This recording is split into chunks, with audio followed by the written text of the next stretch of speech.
Hola, soy Aaron Zapico. Tengo aquí el listado de preguntas que acabo de imprimir, un listado exhaustivo.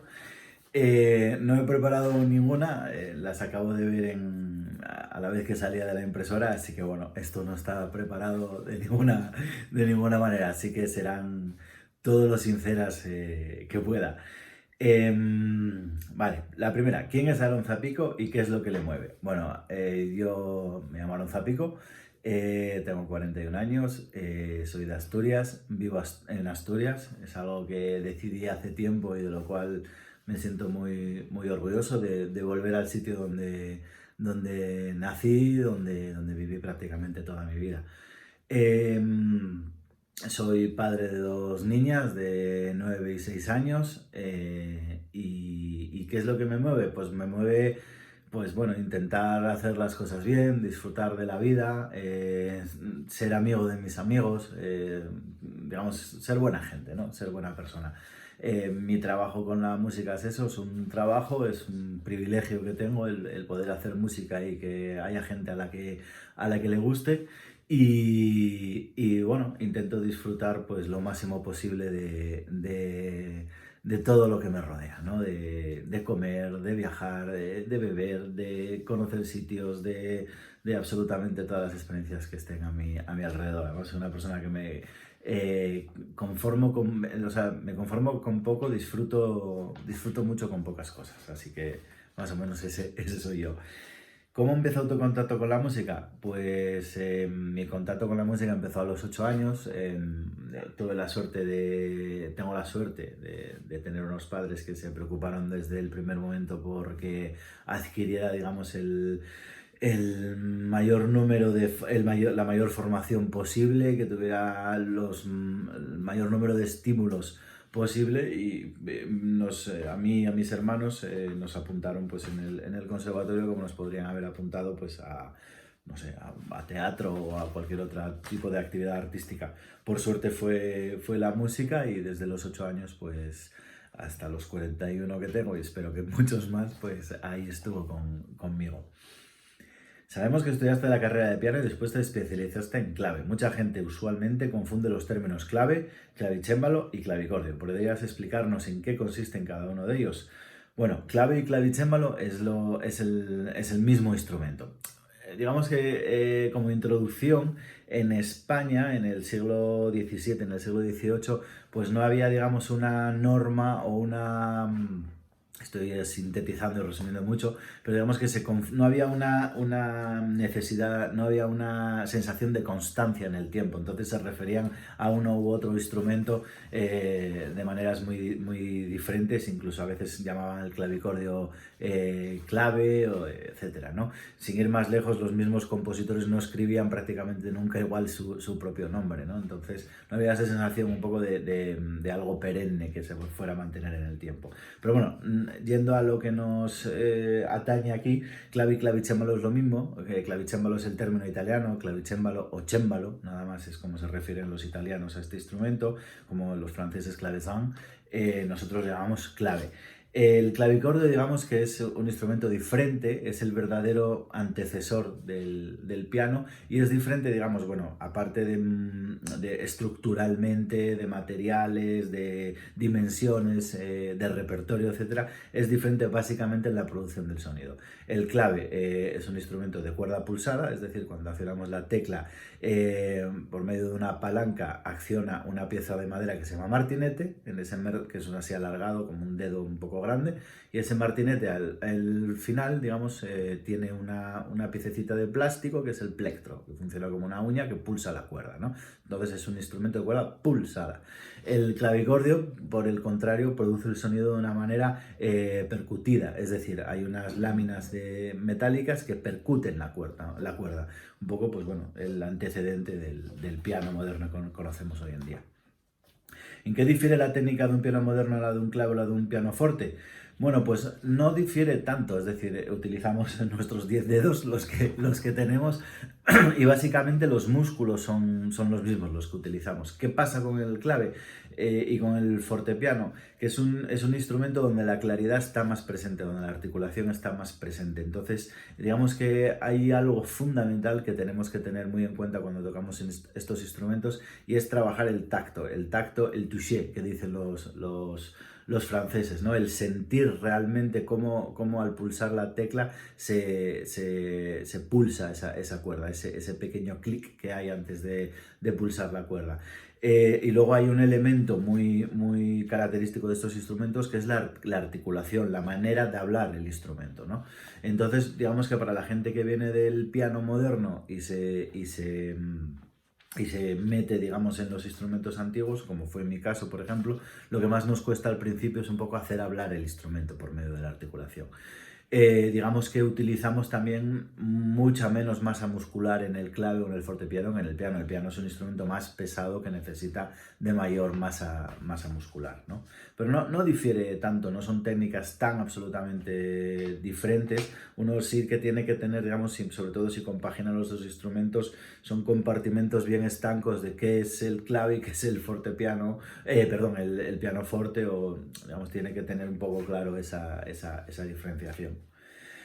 ¿Qué es el bajo continuo y qué papel jugaba en el barroco tanto este elemento como la improvisación? Bueno, es un elemento fundamental e indisociable la práctica del bajo continuo y de la improvisación con la música barroca. O sea, la música barroca se entiende, digamos, desde el bajo continuo, desde el acompañamiento, y la improvisación, pues bueno, es el lenguaje innato, digamos, de la música barroca, es la entonación un poco que la entonación de ese lenguaje. El bajo continuo básicamente es el acompañamiento, es el bajo que está continuamente durante toda la pieza, y a partir de ahí se construye, digamos, toda la música.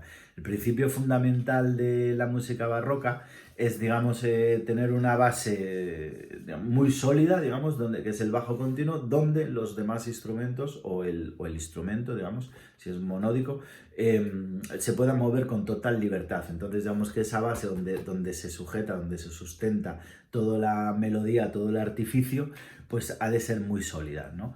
El bajo continuo es un código, si estáis habituados, por ejemplo, al jazz, que veis que utilizan letras y números, el bajo continuo es un poco lo mismo, ¿no? Es un código que no se escribe nada más que, digamos, lo que es la parte inferior del acorde, el bajo, y a partir de ahí, mediante números o no, pues se desarrollan los acordes. Es un arte, se lleva muchísimos años entenderlo, dominarlo ya, no, imaginaos, ¿no? Es como otro instrumento prácticamente, ¿no? Y para nosotros los clavecinistas o los laudistas es una práctica que es pues me atrevería a decir el 80-90% de nuestro trabajo. ¿Cuáles crees que son las ventajas expresivas del clave y los demás instrumentos antiguos en comparación a sus homólogos modernos? Bueno, pues la ventaja fundamental de un instrumento antiguo con respecto a un moderno es que ya vienen muchos aspectos de la interpretación, ya vienen gratis con el instrumento. Quiero decir, en un clave, por ejemplo, arpegiar es el lenguaje idiomático no cuesta trabajo, por decirlo de alguna manera, arpegiar, no cuesta trabajo trinar, hacer trinos, ornamentaciones, no cuesta trabajo articular, porque el sonido ya es propenso a esa articulación. Mientras que en un piano, para, digamos, intentar rememorar o de alguna manera seguir la praxis histórica, es mucho más difícil, es más complicado articular, arpegiar, ornamentar, trinar en un piano. Esto pasa en todos los instrumentos, sin ir más lejos, los instrumentos de cuerda frotada, su arco es es más ligero, más liviano, es más corto de longitud, con lo cual, digamos, toda la articulación es mucho más fácil, por decirlo de alguna manera, más natural, sería la palabra, ¿no? Aparte, la cuerda de tripa también tiene ese sonido, digamos, responde de otra manera. O sea, digamos que los instrumentos antiguos están diseñados para seguir las directrices de la música antigua. Sería la respuesta así más o menos científica. ¿Qué ventajas y desventajas crees que tienen los diferentes sistemas de afinación que se han ido dando a lo largo de la historia? Si tuvieras que escoger uno de ellos, ¿cuál sería tu preferido? Bueno, esto es un tema un poco peliagudo. La afinación, como sabéis, digamos, en periodos anteriores a lo que conocemos hoy, no era un sistema con un temperamento igual, ¿no? Como es el piano moderno, por resumirlo de alguna manera. En el barroco, sobre todo, utilizaban diferentes sistemas de afinación, o sea, diferentes distancias de intervalos para, digamos, potenciar unas tonalidades u otras. A nivel práctico, siempre tenemos que tener en cuenta si estamos tocando con más gente. No es lo mismo tocar con instrumentos de viento que con instrumentos de cuerda. No es lo mismo estar tocando a Caccini, Frescobaldi, Monteverdi del primer barroco que estar con Bach o con Händel o incluso con Carl Philipp un poco más avanzado. Depende de la época, depende del estilo y luego, digamos, depende de la practicidad a la hora de afinar. Si tuviera que escoger uno, pues digamos que un poco el más alejado del concepto moderno hoy en día, el mesotónico. El mesotónico me parece un sistema de afinación muy radical y que funciona, creo que de una manera innegablemente buena en la música del Seicento. Es casi indiscutible que se debe utilizar ese temperamento para esa música. En otros digamos, periodos y otros temperamentos, quizás podemos tener más margen de elección o puede haber más opiniones o más posibilidades, pero creo que el mesotónico es digamos, el rey de las afinaciones en cuanto a su indiscutibilidad, ¿no? ¿Qué se siente al sacar a la luz las obras de un autor o autora desconocido? Bueno, pues realmente es, primero pues emocionante poder ahora, sin ir más lejos desde el salón de tu casa, entrar en la Biblioteca Nacional, en su sección digital y ponerse a investigar, a explorar, pues qué música hay ahí y que lleva sin tocarse cientos de años, ¿no? Esa emoción es algo realmente muy bonito y que adquiere y que nos hace, digamos, adquirir una plena identidad a los músicos prácticos. Y luego, cuando esa obra, después de editada, ensayada y tocada, la llevas a un concierto y recibes el aplauso del público, pues no deja de ser una satisfacción enorme, ¿no? Diría que son esos los dos sentimientos más fuertes. Por un lado, la emoción de darle vida, de coger esos garabatos muchas veces ininteligibles y darles forma y luego tocarlos y sentir esa satisfacción de haber contribuido, aunque sea con tu granito de arena, pues a que un compositor o compositora pues sea un poco más conocido. ¿Dónde empieza para ti la libertad del intérprete en términos de una música plenamente historicista?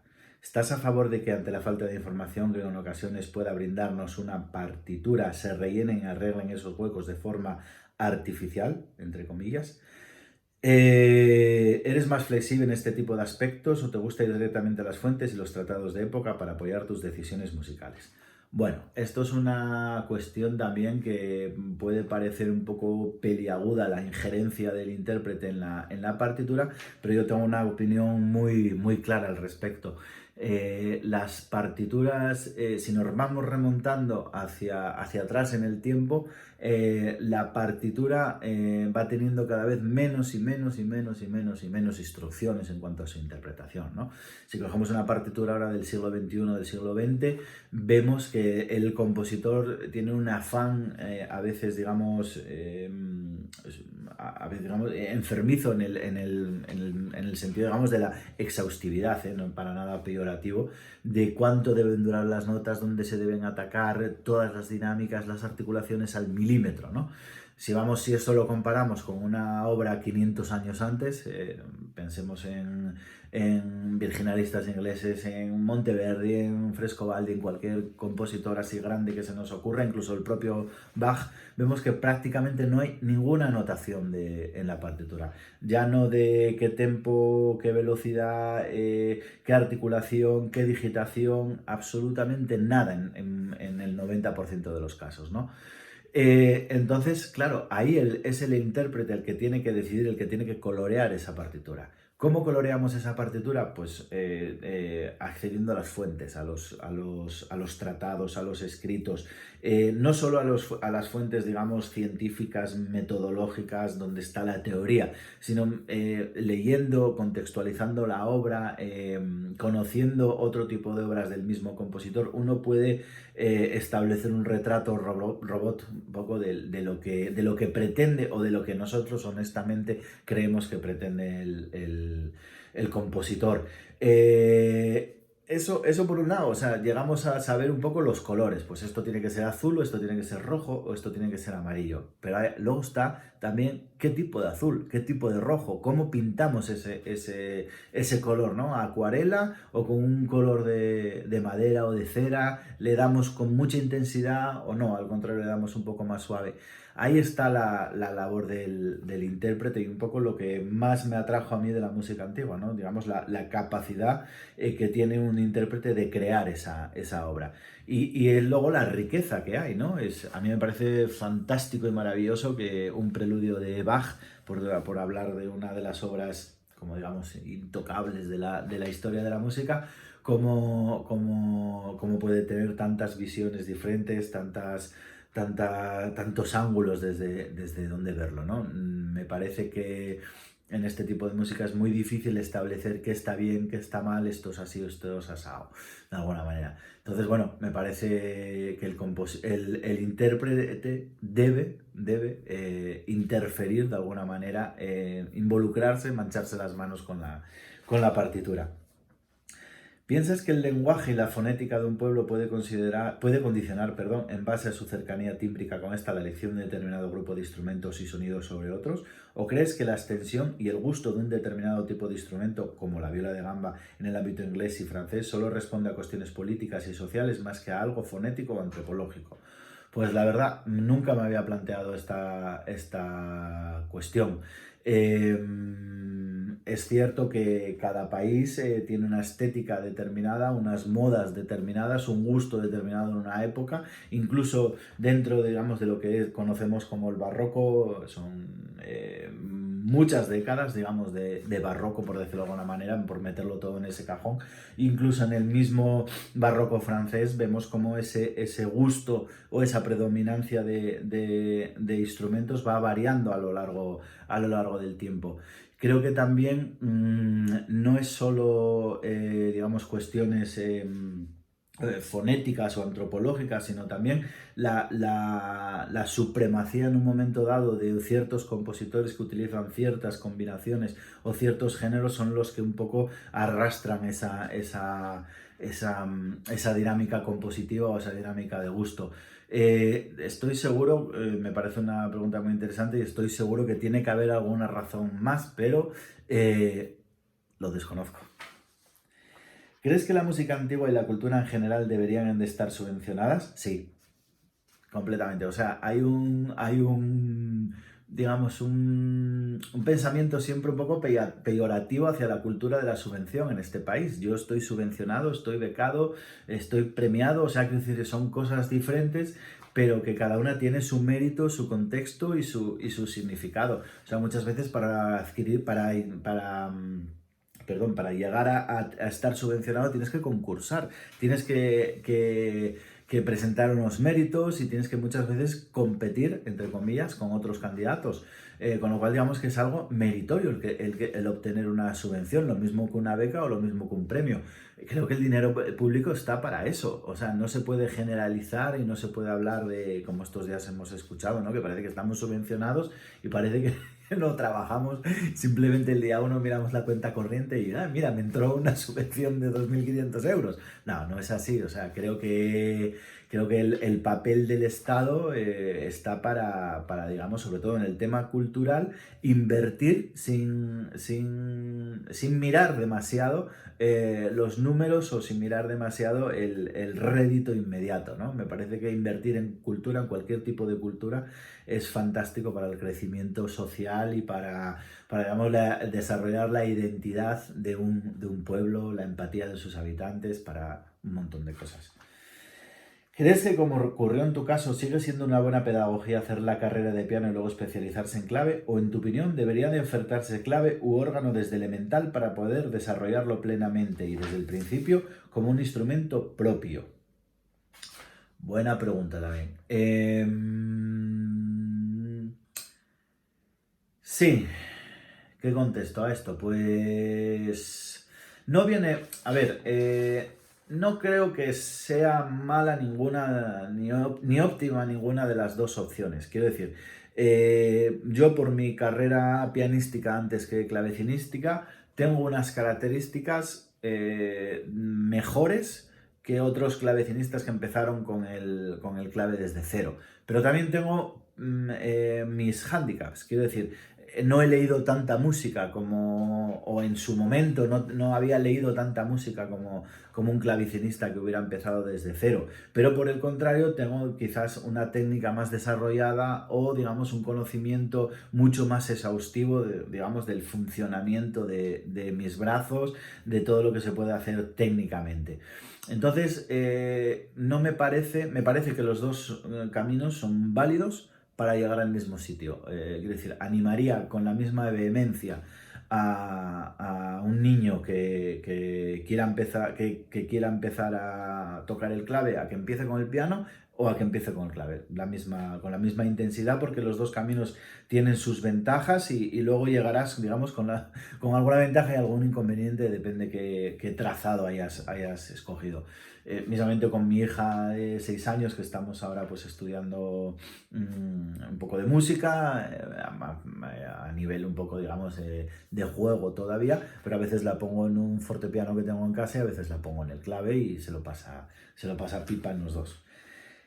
¿Qué cosas piensas que son las menos conocidas para el gran público acerca de la música histórica y la música clásica en general? ¿Qué cosas son las menos conocidas? Por un lado, el trabajo ingente que lleva a presentarse en un escenario. O sea, los años que hay detrás, el esfuerzo, la cantidad de sacrificio que lleva cualquier persona que se suba a un escenario, aunque ese día no sea el mejor de su vida y la interpretación sea un fiasco, incluso en esa o no nos guste determinadas decisiones interpretativas o fallos o como lo queramos llamar, pero subirse a un escenario es algo muy trabajoso y que yo creo que la gente no alcanza todavía a entender el nivel de horarios y de horas dedicadas, de esfuerzo, de dinero, de todo, ¿no? Y en el caso de la música antigua también, además, a mí me gustaría que vieran un poco ese proceso que hay creativo, digamos, de lo que es la partitura o cómo sonaría un madrigal de Monteverdi o una ópera de Händel sin ningún tipo de interferencia y luego con tu creación, ¿no? Establecer ese tipo de comparativa, creo que sería muy interesante. ¿Cómo nos animarías a escuchar más música antigua? Bueno, pues os animaría, ya que no os puedo obligar, os animaría porque, ¿por qué? Porque es una música fantástica, es una música fácil de escuchar, las duraciones, digamos, de la música antigua no tienen nada que ver incluso con una sinfonía de Haydn, por ejemplo, o una sinfonía de Beethoven. Son duraciones más asequibles, es música que está muy ligada, digamos, al ser humano en cuanto a el ritmo interior y es una música que se parece bastante en su funcionamiento pues al rock, al jazz, al pop. Entonces, bueno, creo que es fácil entrar por la música antigua, ¿no? ¿Por qué razones crees que la música francesa, alemana e italiana aún predominan en el ámbito barroco sobre los diferentes tipos de barrocos dados en otras regiones europeas? ¿Crees que la determinación del canon por la musicología alemana durante el siglo XIX fue parcial y sesgada en esos términos? No echaría la culpa a nadie. Creo que funciona, digamos que predomina la música francesa, alemana e italiana porque tienen un volumen de obras muy interesantes y de grandísima calidad mucho más elevado que el resto de naciones. Y en el caso, por ejemplo, de España, todavía, o sea, es el día de hoy que no podemos resistirnos siempre a la inevitable comparación con Bach, ¿no? O Händel, por ejemplo. Dicen este tono de Torres o o este villancico de cualquier autor español, sí, está muy bien, pero no es Bach. Bueno, ya sabemos que no es Bach, pero necesitamos también este tipo de música, ¿no? Entonces, bueno, creo que es un poco trabajo de todos el esforzarnos por escuchar otros tipos de música, otros autores, y no estar siempre con la misma grabación de las variaciones Goldberg, el mismo concierto de clave en re menor, el mismo Mesías, el mismo oratorio de Navidad. O sea, hay música fantástica, incluso de propios contemporáneos de Bach, alemanes o franceses, por grandes potencias, que están todavía oscurecidos por esa sombra inmensa que son esos dos autores. Pero ahí está el esfuerzo, digamos, del programador, del intérprete, del público por asistir a otras y conocer otras experiencias.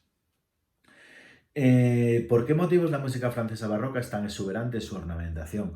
Bueno, pues yo creo que obedece también a una cuestión estética que se repetía, digamos, en otros órdenes de su vida, desde el vestuario, desde la arquitectura, desde la pintura, desde el ordenamiento del espacio. Vemos que todo es exuberante, dorado, magnífico y pretencioso, ¿no? Entonces la música no deja de ser un retrato de la música, y los intérpretes no dejamos de ser miembros activos de una sociedad que está viviendo un determinado momento. Entonces ahí la música pues es así. ¿Cómo piensas que va a afectar esta crisis al sector artístico y a la cultura en general en nuestro país? Bueno, el gran problema, y sobre todo que creo que cuesta que entiendan las altas esferas de nuestro Ministerio de Cultura, es que la música, sobre todo, y la música antigua, digamos, de manera más específica, ya estaba herida, digamos, antes de esta pandemia. O sea, ya funcionaba de una manera completamente, digamos, había una inercia en el funcionamiento, pero había muchas cosas que no funcionaban bien. Entonces, claro, después de esta crisis que está anulando trabajo, desplazando un montón de conciertos, eliminando presupuestos, haciéndose tambalear todo el sistema, pues claro, si ya vienes tocado de antes, después puede ser terrible las consecuencias. Yo hace una semana digamos, previsiones no eran muy halagüeñas, ahora parece que hay un poco de luz al final del túnel, que el verano se presenta de una manera un poco más activa, pero aún así, pues bueno, creo que no, es un poco tarea de todos reconstruir este mundo que nos ha tocado vivir, y sobre todo, creo que es fundamental, de una vez por todas, un apoyo firme, decidido y sin fisuras al intérprete español, ¿no? Hasta hace poco estamos absolutamente colonizados por los intérpretes extranjeros. Hay todavía esa creencia que lo de fuera es mejor, que lo nuestro no vende, que no estamos, digamos, a un nivel europeo en cuanto a la música, y bueno, a mí me parece completamente desacertado y que tenemos que cambiar esas tornas ya mismo. ¿Nos podrías contar alguna anécdota que te haya ocurrido durante tu carrera musical? Bueno, o sea, me ocurrieron miles de ellas. O sea, tendría para escribir un libro, porque si no es a mí directamente, a alguien de mi grupo, de la orquesta con la que vayas, o sea, el mundo está lleno de momentos que si no son graciosos en ese momento, a lo mejor una semana después sí lo son. Voy a contar más que una anécdota, es una estupidez. Hace unos años fui a una clase de dirección con Pablo González, un maestro espectacular, espléndido, una persona fantástica, maravillosa. Y me invitó a ver un ensayo cuando él era director titular de la OCB, de la Orquesta de Barcelona y Nacional de Cataluña. Y nada, allí llegué por la mañana, y mira que me conozco bien el auditorio porque frecuenté mucho las MUC, que está en el mismo edificio, y fui a bastantes conciertos, y bueno, era algo que me conocía. Entonces, bueno, fui bastante, esperé bastante, creo que era a las 10 el ensayo comenzaba, y entré como con muy poca antelación, porque me confié en que conocía todo el recorrido. Entonces, bueno, accedo por la parte de artistas, me pregunta el hombre de seguridad, ¿sabes llegar? Y yo, sí, sin problema. Entonces, bueno, entré, accedí, Y de repente me vi atrapado en un pasillo con estas puertas que solo se abren de un lado. Y entonces, claro, yo no tenía manera ni de entrar ni de salir de un lado. Entonces llegó un momento que, bueno, me tranquilicé y dije, pensé, no, no puedo ser tan idiota. Quiero decir, no puedo estar aquí encerrado en plan Tom Hanks ahí en el aeropuerto, ¿no? No puedo estar aquí encerrado. Bueno, fueron pasando los segundos y cada vez esto que ya te está entrando el calor, ¿no? Y al final, pues sí, me quedé ahí encerrado, tuve que llamar al de seguridad, llegué tarde al ensayo, delante de toda la orquesta y fue bastante penoso, la verdad, porque mira qué tontería, ¿no? Pero bueno, es lo que hay, son pequeños momentos que luego rememoras con una sonrisa. Y nada, muchísimas gracias por todas estas preguntas, me parecen muy interesantes. Creo que me he enrollado bastante con las respuestas, espero que no se haga demasiado largo. Y nada, un saludo, un abrazo muy fuerte para todos los alumnos de la Escuela de Música San Felipe Neri. Ánimo con vuestras carreras, ánimo con vuestros estudios.